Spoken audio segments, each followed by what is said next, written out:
Саламатсыңарбы, урматтуу биздин окуучулар, билим институтунун окуучулары.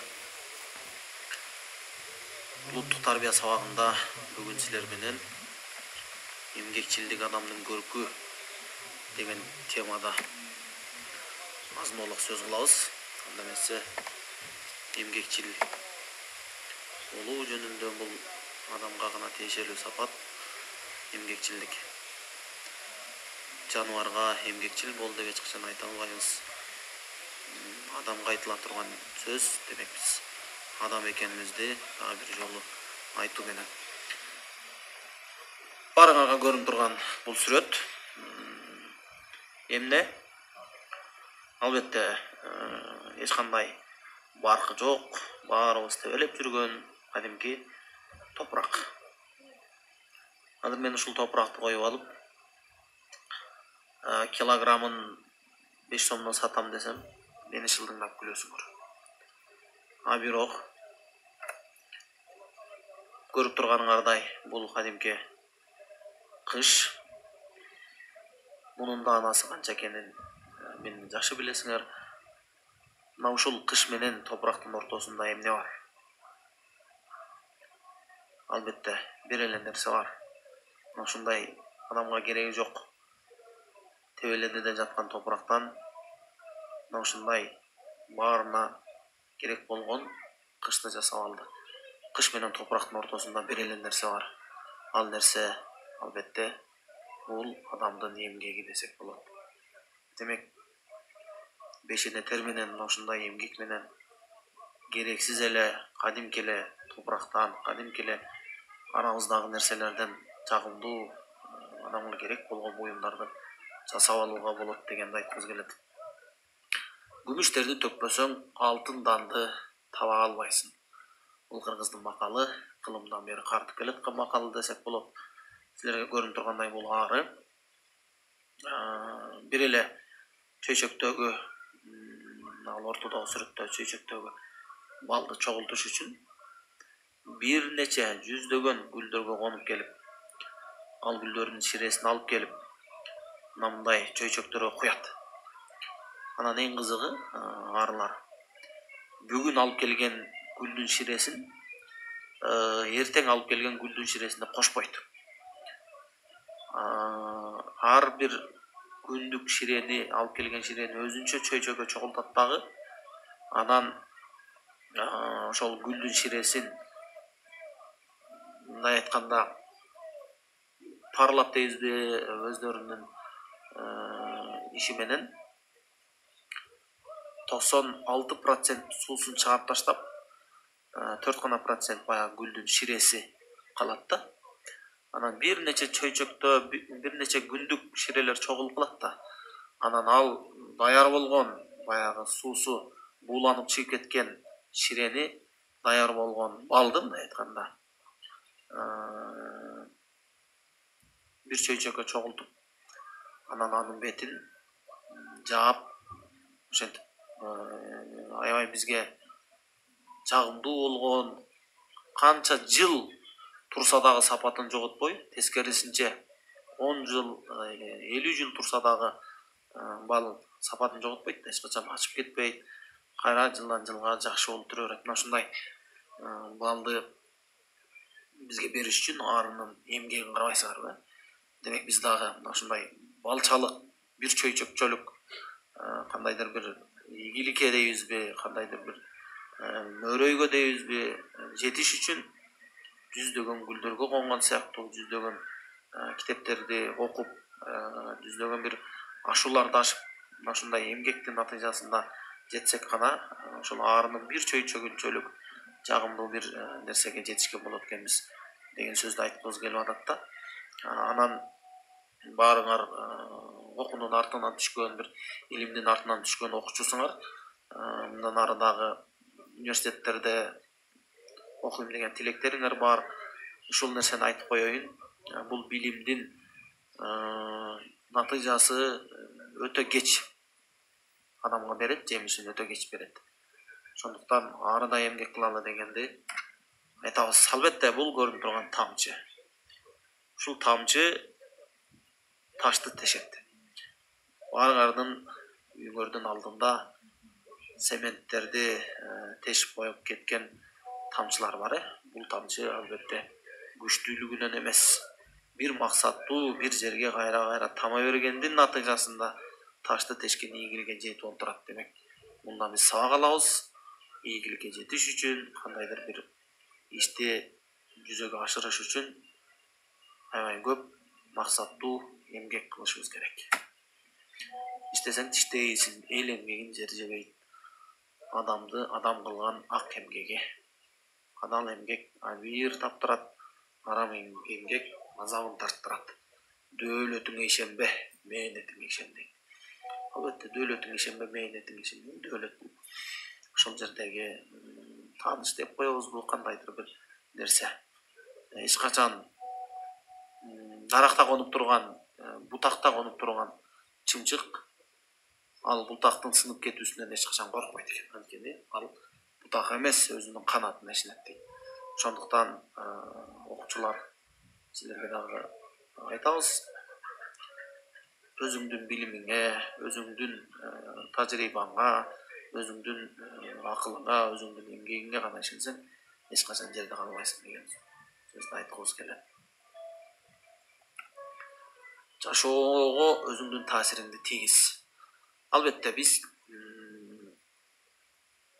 класстын ичинде 20 окуучунун 15-и жакшы окубай, жалкоолукка көбүрөөк берилип, көбүрөөк уктап жүргөн болсо, баягы 5-өө дагы ага берилип, эми класс ушул болсо эмне экен деп өзүндөгү кызыгууну дагы жок кылып жибериши мүмкүн да, бул коомдун таасири. Тескерисинче, эл деле ушундай болуп аттыр, мен деле ушундай болоюн эмес, тескерисинче ошол коомду оңдогонго аракет кылсак болот. Bir окуя айтып берейин. Кофе сабиз тукум дейт. Bir устат келди дагы шакирттерине бул сүрөттө көрүнүп турган 3 буюмду көргөздү. 3 буюмду көргөздү дагы, барып абалын билип келгиле кандай экен деп тапшырма берип жөнөттү. Барып көрүштү. Сабизди, жумуртканы, кофени. Анан көрүп келишти да. Устат сурады, кандай экен? Сабиз катуу экен. Тукум болсо суюктук окшойт, ичинде бир чулпулдаган бир суюктук зат бар окшойт. Кофе ушундай кара экен, байкап келдик. Жакшы. Анда устат ушул 3 буюмду 3 сууга 3 бир казанга салып кайнатат дагы. Анан кайрадан кайнап бүткөндөн кийин шакирттерин жөнөтөт. Кайрадан абалын билип келгиле дейт, абалын билип келишет. Анан сурайт, эмне экен? Десе арасынан бирөө айтат. Сабиз башында катуу болчу, кайнагандан кийин жумшап калыптыр. Тукум болсо суюктук абалында ушундай бир суюк чулкулдап тура турган нерсе болчу, кайнагандан кийин катып калыптыр. Кофе капкара ойдон. Сууларына көңүл бөлдүңөрбү десе, ооба, сууларына көңүл бөлдүк. Кофенин суусу карайып кеттир. Сабиз менен жумуртканын суусу ошол эле бойдон экен. Ошондо устат анда бир сабак айтты. Турмуш сени канчалык чыйралса, турмуш сени канчалык кайнатса, турмуш сени канчалык кыйнаса, турмушка сен катуу болсоң жумшап калбай, жумшак болсоң катып калбай, тескерисинче ошол коомго таасириңди тийгизип сал. Кофедей болуп, өзүңдүн таасириңди коомго тийгизип жибер дейт. Муну менен айткыбыз келет. Бул окуядан улам баары эле ушундай экен деп коомду өзгөртүп жүрө албайт. Тескерисинче ошол өзүңдүн аракетиңе, өзүңдүн жакшылык иштериңе коомду дагы тарта кетүүгө далалат кылгыла деген сөз айтабыз. Турмуш канчалык чыйралса, кайда барарыңды такта. Жааны билесиңер, кадимки жааны. Жааны канчалык аркага тартсак, ал ошончолук алыска барат. Демек бизди турмуш канчалык чыйралтып атат, Demek сабактарыбыз канчалык көбөйүп атат, тапшырмаларыбыз канчалык көбөйүп атат. Demek биздин барарыбыз ошончолук узак, алыс. Андыктан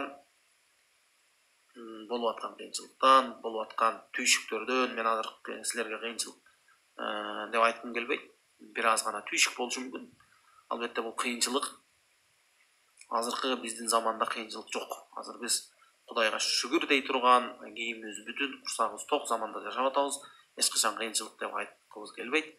Болгону бир аз түйшүк болушубуз мүмкүн. Демек ошол түйшүктөр болуп атса, сени турмуш чыйралтып атат. Сени узак бир тажрыйбага ээ кылып атат деген сөздү айтабыз. Мени ким таанымак эле, мени ким тааныбай калмак эле деген бир окуя айтып бергим келип атат. Кадимки айылдан келген карапайым үй бүлөдөн алган бир кыз шаарга билим алганы барат. Жупуну кийинип, жөнөкөй кийинип, мына ушундай жакшына жүргөн кыз, анан курбу кыздар айтат да, эми сен шаарга келдиң, эми жакшыраак кийин, элге уят. Мындай жүр, андай жүр деген сөздөрүн айтканда, ошондо бир сөз айтат да, мени ким таанымак эле, мени эч ким тааныбайт да. Мен жакшынакай кийинип элге көрүнсөм деле ошол эле адаммын да, деп жооп берет да. Бир нече жылдар өтөт, бир нече мезгил өтөт, баягы кыз кийимдин эмес, билимдин артынан түшүп аракет кылган кыз болот.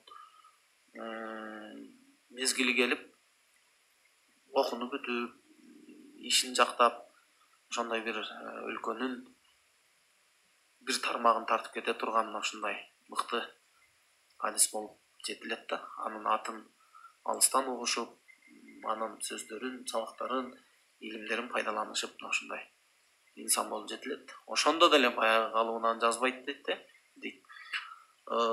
Жупуну кийинген, жөнөкөй кийинген адам дейт. Ошондо деле баягы кесиптештери айтат да, эми сен профессор болдуң, элге атың таанылды, кой кичине мындайраак, мындай айтканда кымбат баалуу кийин дегенге окшош сөздөрүн айтат да. Ошондо мен кымбат баалуу кийинбесем деле менин атымды элдин баары таанып атпайбы, мени ким тааныбай калмак эле деген сөзүн айтат да. Демек, көрүп атасыңар, албетте бул биздин жүзүбүз, биздин жаштыгыбыз өзгөрүүчү нерсе. Азыр сулуулугубуз менен гана таанылсак, күчүбүз менен гана таанылсак, жылдар өтүп ал нерседен айрылабыз. Ошондо биз чыныгы эмгегибиз менен, чыныгы жасаган иштерибиз менен гана таанылып калышыбыз керек деген ойду айткым келет. Мына ушуну менен